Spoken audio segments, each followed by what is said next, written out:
16 goals in 16 games for Aubameyang, and Ansu Fati, the Barcelona starlet, picking Spain over Guinea-Bissau. How do we feel about this? Let's get straight into the video.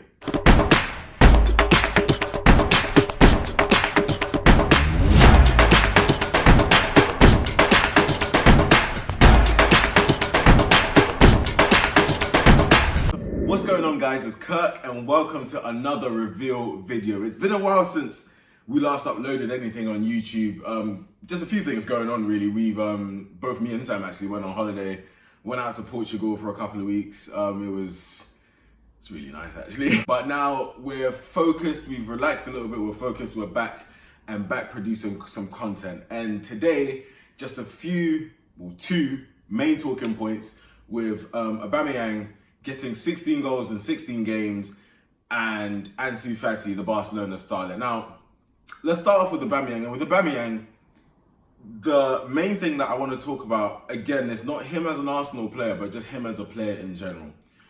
I've always, my entire life actually, since I got to know of Aubameyang anyway, I've always rated him as a striker and as a forward. I've always thought his pace, his skill, and his finishing has just always been something that I've always rated him for. And it's getting to the point where I've always said that perhaps he is actually probably, you know, having players like Drogba and Eto'o and all of those guys retiring. I put Aubameyang as the best African striker out there at the moment. I'm sticking my neck out there. And I've thought this for a very long time. Mainly because of just the fact that he's so clinical and scores so many goals. And to be honest, if you want a way to announce yourself, especially in the Premier League as well, I mean, that's the way to do it. I have had my, qualms about Aubameyang in the sense that I've always said that he misses some sitters. He is weird because he seems to score the harder goals than the easier ones, which is even present with his time at Arsenal now. But outside of that, I honestly think, and to be honest, I'll throw the question out to you guys. Can you not actually show me or tell me of a better African striker out there right now? An out striker, finisher, pace machine, someone that can header, someone that basically has it all right now, apart from Aubameyang. It's a question, you guys. Let me know in the comments below if you think that there's actually a better African striker out there than Aubameyang right now. But 16 goals in 16 games, and it's not even just tap-ins or just one-on-ones. It's been a range of goals, headers, tap-ins, some one-on-ones in there, free kicks, penalties. It's literally just a range of goals that he's literally put together to show exactly what he's got in his Arsenal. And I think it's brilliant. Honestly, I think it's brilliant. And quite frankly, I'd say that with the way he's going right now, again, this is me sticking my neck out there. With the way Aubameyang is going right now, I can honestly say that he very well, in the next 5-10 years, might be put in the same caliber as Drogba, Eto'o, and some of the African greats we've had already. I honestly feel like 5-10 years from now, when Aubameyang's retired, we're going to be looking at him like we look at players like Drogba, like we look at players like Eto'o, because he's got that and he's showing that. The main thing though, that I feel like it will stop him, not so much stop him, but something that might get in the way of him being considered one of the greats, is his lack of trophies. I think for every great footballer, one thing that unfortunately people look at is your achievements. And ironically, it's not really achievements in a sole context, but sometimes might actually even fall in terms of achievements with your team. Aubameyang at Dortmund, didn't really win much. Just domestic cups and, leagues. And even that, maybe not a lot. And even coming to Arsenal now, doesn't have a trophy to show for anything. So it's one of those things where, unfortunately, you had players like Drogba and Eto'o with Barcelona, Drogba with Chelsea, winning the Champions League. Drogba won the Premier League, won the FA Cup. He's a decorated footballer, decorated striker who's won some of the top competitions. Similar with Eto'o. Eto'o won Champions Leagues. He won La Ligas with Barcelona. Won the Champions League in 2 occasions actually with 2 different clubs in Inter Milan and Barcelona as well. So it's one of those areas where, you know, it's like a bit of a grey area. Are you considered a great unless you have all of these trophies? And unfortunately, I think that's actually one thing that people are going to look at in terms of Aubameyang and say that, you know what, he scored goals, but realistically, what does he have to show for it? Massive props to Aubameyang actually yesterday as well, because he could have made it 17, but offered Nicola Pepe a chance to get his first goal as well, the Ivorian as well. So, mate, it's very selfless of him. Well done, Aubameyang. Well done, Pepe. And I hope they kick on, because I think Aubameyang definitely does deserve that legend status. Now to my next point, or next talking point, Ansu Fati. A 16-year-old boy who has literally, I think turning heads is an understatement. He has been breaking doors down, quite frankly. 2 records this season already. And, you know, he's really showing promise. He's really showing great promise at the age of 16. We've seen other 16-year-olds, like let's say someone like Cesc Fabregas, who was 16, played, and, you know, they go forward, did magnificent things. Wayne Rooney coming in from Everton, same age, well, maybe a little older, but still young, came in and, you know, broke doors down. And again, so seeing Ansu Fati doing what he's doing right now for none other than Barcelona as well. It's not even like he's doing it for Valencia or Sociedad. This is probably the biggest club in the world at the moment, Barcelona. You know, outside of Real Madrid and all that, but Barcelona definitely up there. Definitely, I'd say top 3. Obviously, definitely one of the biggest clubs in the world. So doing what he's doing at the moment is great. Now, this is the part that hurts me the most.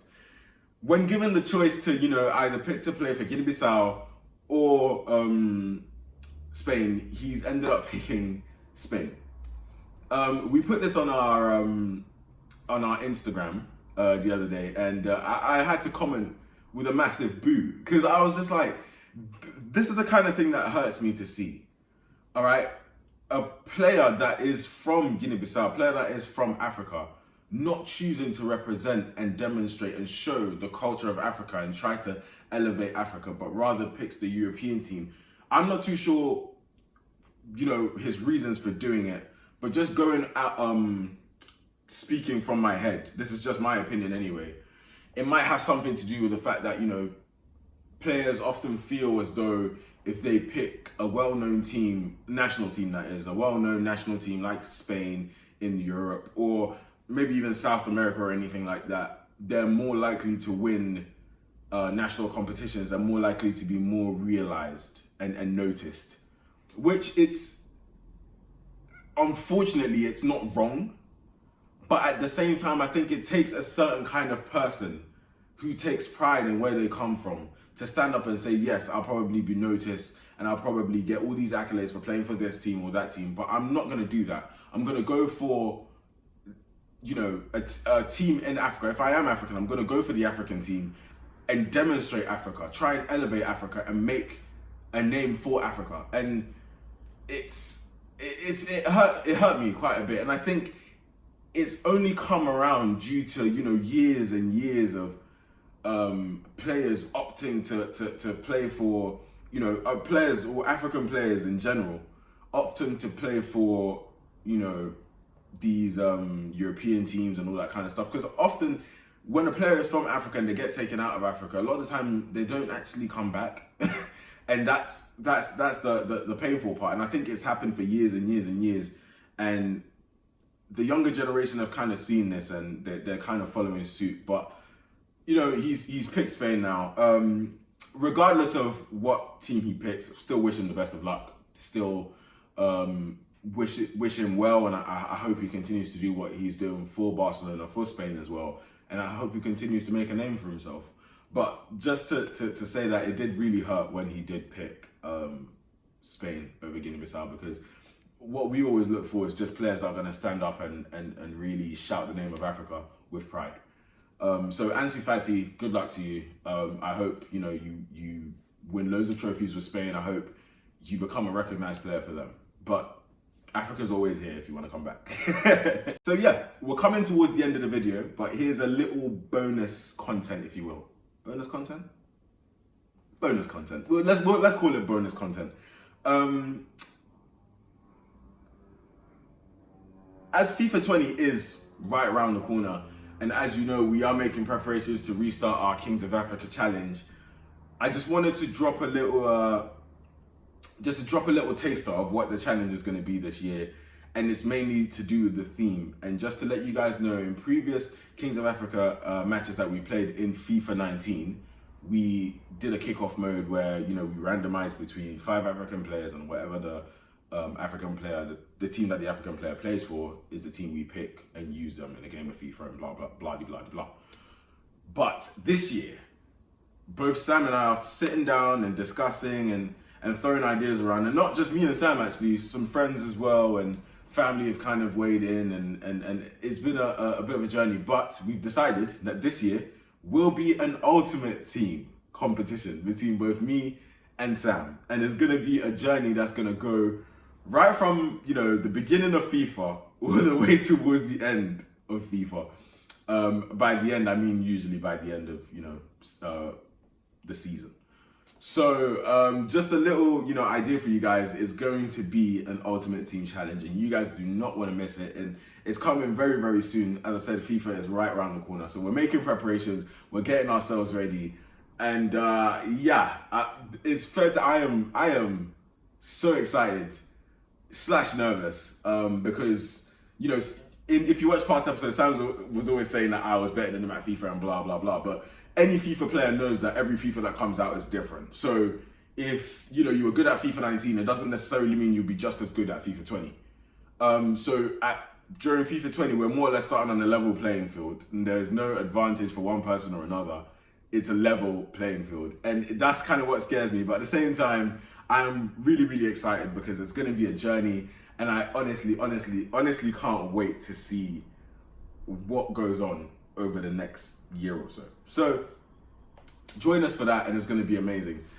Again, if you haven't already, head over to Instagram and follow @officialreveal on our Instagram page. We're still posting, there's still a lot of stuff going on there, so you don't want to miss that. But thank you so much for joining me once again for another video, and I will see you next time.